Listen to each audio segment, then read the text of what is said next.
Pemirsa, sejumlah warga korban penyerobotan dan penggusuran lahan di Desa Setia Mekar, Bekasi mendatangi DPR untuk mengadukan nasib mereka ke Komisi 2.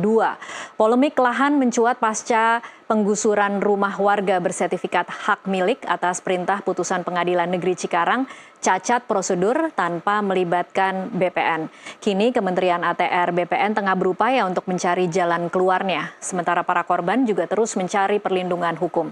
Kita akan membahasnya bersama Kepala Biro Humas Kementerian ATR BPN Harrison Mokodompis dan pakar hukum agraria Universitas Gadjah Mada Profesor Nur Hasan Ismail. Selamat sore Pak Nur Hasan dan selamat sore Pak Harrison. Selamat sore, Mas ya. Terima kasih sudah bergabung bersama kami di NTV Prime. Saya ke Pak Harrison terlebih dahulu untuk mengupdate perkembangan terakhir. Kemarin kan Menteri ATR BPN menyebut bahwa PN Cikarang salah gusur 5 rumah dan juga salah prosedur. Hari ini PN Cikarang membantah dan mengatakan bahwa sudah melakukan proses konstatering atau pencocokan objek eksekusi dan konstateringnya sudah diajukan ke ATR BPN, sudah diterima, sudah ditandatangan dan ada tanda terimanya. Mana yang benar Pak Harrison? Ya, pertama-tama terima kasih pada teman-teman dari Nusantara TV yang sudah mengundang Kementerian ATR BPN untuk hadir dalam forum sore hari ini. Selamat sore juga buat Pak Nur Hasan. Sore Pak Harrison. Ya,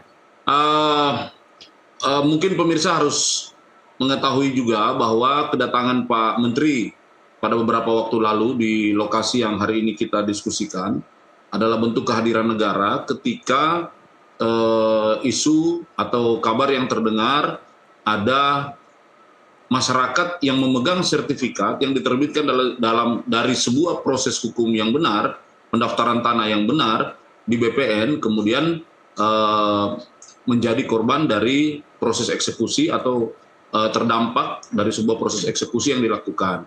Nah, tentu saja kita harus mendudukan permasalahan ini. Biar bagaimanapun, semua pihak harus menghormati keputusan atau putusan pengadilan yang sudah berkekuatan hukum tetap. Itu tidak bisa dibantah karena proses hukum di negara kita seperti itu.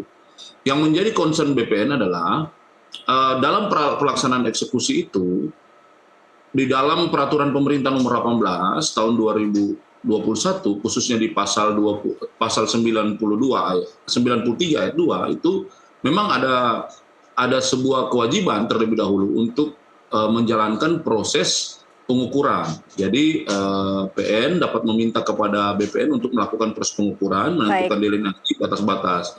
Nah, ini yang harus didudukan di dalam konteks pelaksanaan sebelum eksekusi. Baik. Kalau memang seperti situasi seperti yang disampaikan tadi bahwa ada klarifikasi atau keterangan dari teman-teman PN, tentu harus kita dudukan bersama. Karena di dalam peta BPN, di luar yang klaster ya, karena klaster itu memang bagian dari sertifikat yang berperkara, itu ada rumah beberapa warga ya, Bu Asnawati dan beberapa itu saya lupa nama-nama beliau, yang saya ingat Bu Asnawati aja itu ya, karena di video itu di dalam peta BPN itu berada di luar, di luar dari sertifikat yang menjadi objek perkara. Nah, ini yang membuat Pak Menteri dengan keprihatinan kemudian secara spontan itu bukan uang ganti rugi, spontan ikut merasakan penderitaan masyarakat ini dan kemudian memberikan santunan pribadi beliau untuk sekedar meringankan beban dari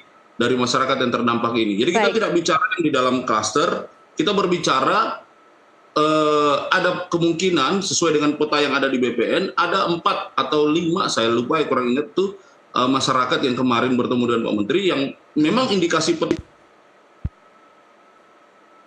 Halo Pak Harrison. Itu berada di luar sertifikat yang menjadi objek perkara. Itu kondisi yang harus kita sampaikan di awal ya. Baik, Pak Harrison, artinya setelah kemudian bantahan dari PN Cikarang yang melakukan klarifikasi bahwa mereka merasa tidak salah gusur, merasa sudah melakukan koordinasi dengan BPN, merasa sudah dapat tanda terima bahwa sudah dilaporkan sebelum melakukan eksekusi, belum ada pengecekan di BPN sendiri. Apakah itu memang mungkin terjadi di BPN, mungkin BPN Bekasi, Pak Harrison?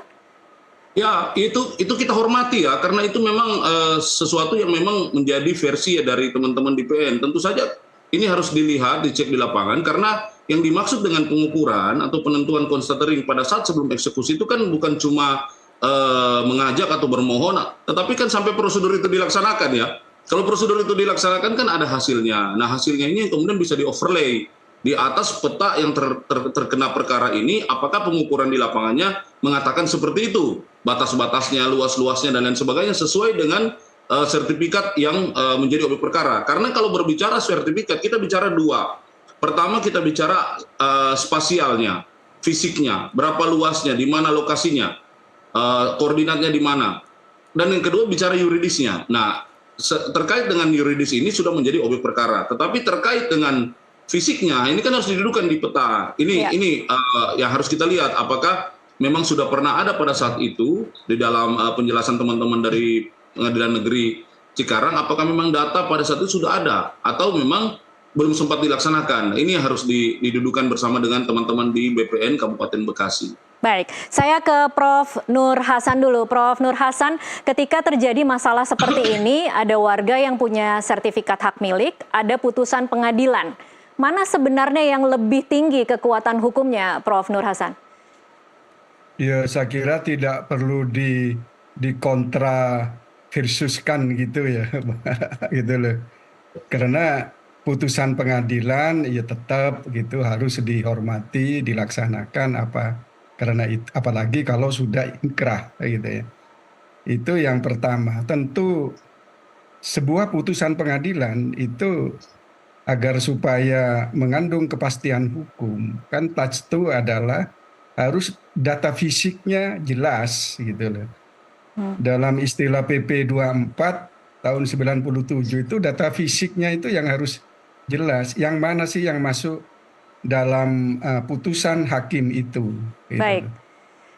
Jadi tidak boleh menyimpang dari apa yang menjadi objek yang disengketakan dan diputuskan oleh pengadilan. Baik, kalau kemudian sekarang terungkap fakta yang disebutkan oleh Menteri ATR BPN Nusron Wahid bahwa itu salah gusur, bisakah kemudian warga meminta pertanggungjawaban dan kepada siapa dan seperti apa mekanismenya, Prof. Nur? Ya, kalau itu salah gusur kan tentu kan ada orang yang secara hukum gitu hak-haknya tidak terlindungi. Ya tentu kalau kemudian terjadi penggusuran, katakanlah gitu ya, saya tidak tahu, inilah sulitnya menganalisis putusan pengadilan, harus tahu persis gitu ya posisi kasusnya begitu ya. Tapi kalau kemudian orang itu tergusur karena mungkin itu salah gitu ya. Salah letak dari objek yang masuk dalam putusan pengadilan. Ya tentu siapa. Jadi prinsip hukumnya itu siapa yang menimbulkan kerugian, ya dialah yang harus bertanggung jawab gitu terhadap pihak yang dirugikan atau yang mengalami kerugian. Gitu. Itu. Baik, Prof. Nur Hasan, kalau kemudian hari ini di rapat dengar pendapat dengan Komisi 2 DPR, Komisi 2 DPR mengatakan berencana akan meminta MA untuk meninjau ulang putusan PN Cikarang soal salah gusur. Mungkinkah sebuah putusan yang sudah inkrah kemudian diminta untuk ditinjau ulang? Ya, kalau secara hukum gitu ya, secara yuridis itu ya upaya hukum atas putusan pengadilan itu kan sudah ditentukan. Ya paling tinggi kan tentu putusan Mahkamah Agung. Tetapi kan boleh masih di PK gitu, peninjauan kembali. Nah, saya tidak tahu posisi kasus ini apakah sudah sampai pada putusan MK PK atau tidak. Andai kata masih memungkinkan untuk di PK, ya silakan di PK, tetapi tentu pihak-pihak yang berkepentingan gitu yang harus mengajukan PK itu, terutama terhadap untuk memperoleh kepastian tentang letak lokasi tanah. Iya, Prof. Nur Hasan, ini posisinya sudah kasasi di MA. Ya kasasi kan masih bisa di PK, Masih bisa di PK kalau ya? masih memungkinkan gitu loh. Tetapi siapa yang berhak mengajukan PK ini? Kan tentu pihak-pihak yang berkepentingan di dalam di dalam sengketa dan di dalam putusan pengadilan itu yang jadi persoalan, Mbak. Saya juga tidak tahu isi putusannya itu ditujukan kepada pihak siapa saja Ya. atau diberlakukan pada pihak mana saja. Karena begini bedanya, putusan pengadilan itu kan hukum juga, tetapi itu hanya berlaku bagi pihak-pihak, tentu berlaku juga bagi tanah yang dimiliki oleh pihak-pihak yang oleh hukum atau oleh putusan pengadilan dinyatakan kalah. Gitu. Jadi tidak boleh menyimpang dari apa yang diputuskan. Sekali lagi saya tidak tahu. Ini berandai-andai Iya. saja gitu loh. Baik, Gitu. kalau Itu masih kemudian mungkin. baik, masih mungkin untuk PK, ya. Baik, Prof. Nur Hasan, kalau kemudian kita melihat kasus ini dari sedikit informasi yang kita dapatkan di media saat ini, apa kira-kira solusi yang paling realistis untuk warga yang memiliki sertifikat hak milik, tetapi kemudian ada orang yang memiliki putusan pengadilan mengatakan bahwa akan mengeksekusi? Apa kira-kira pilihan paling realistis bagi mereka? Gugat balikkah, mungkinkah menang kemudian? Ya gini Pak, yang namanya hukum itu kan bukan harga mati gitu ya. Memang kepastian hukum harus tetap dijunjung tinggi gitu ya. Tetapi setiap konflik itu kan tetap konflik yang melebar. Sebenarnya putusan pengadilan sudah oke. Tapi Ya. kalau memang, saya katakan, kalau memang ini salah objek, karena letak lokasi tidak persis seperti yang ada dalam putusan pengadilan. Artinya kan ada konflik gitu.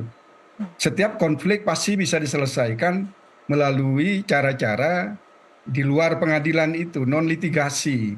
Ya tentunya bisa damai, bisa dibicarakan gitu ya. Di antara pihak-pihak yang saling berkonflik ini, tentu dalam konteks ini adalah pihak yang terkena gitu ya, eksekusi dari putusan pengadilan.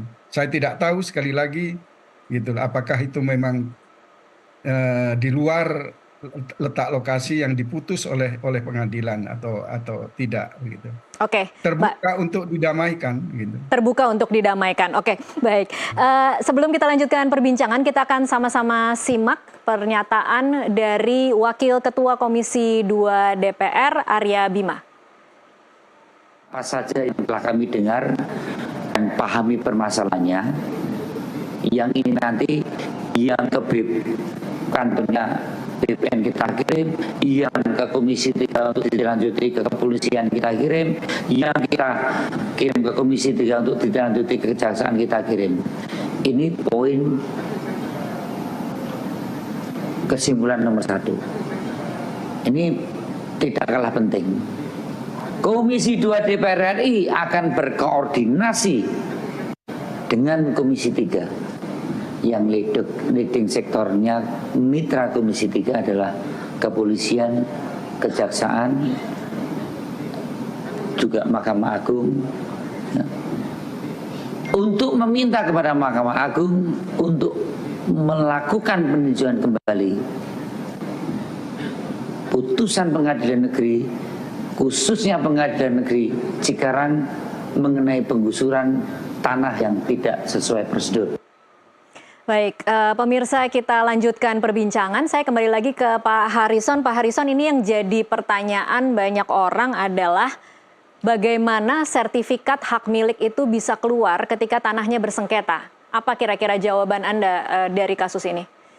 Ya, kita harus dudukan ya, ini juga untuk sekaligus mungkin sedikit informasi kepada Pak Nur Hasan, bahwa sebenarnya sengketa atau perkara ini adalah perkara keperdataan antara dua AJB. AJB yang terbit di tahun 76 dan AJB yang terbit di tahun 82. AJB yang terbit di tahun 76 itu tidak sempat dibalik nama didaftarkan menjadi pemilik baru sesuai dengan pembelinya. AJB tahun 82 lah yang kemudian dibalik nama oleh si pembeli. Ini bidang tanah yang sama ini, Iya. Prof. Jadi dijual lah. Jadi bersengketalah secara keperdataan. Nah, itu permasalahan yang kita bahas yang klaster itu berasal dari salah satu turunan AJB tahun 82 yang sudah menjadi sertifikat.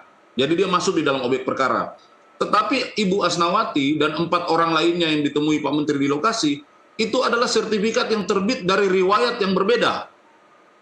Itu ada giriknya, bukan bagian dari sertifikat yang tadi itu, dan dasar penerbitannya pun berbeda, bukan dari turunan dari yang tadi saya sebutkan itu.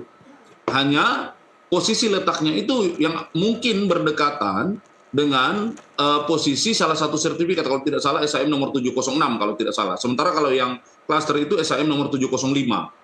Nah, itulah yang kemudian ketika didudukan di peta yang ada di kantor pertanahan Kabupaten Bekasi, menurut teman-teman di sana itu yang Bu Asnawati dan kawan itu harusnya berada di luar.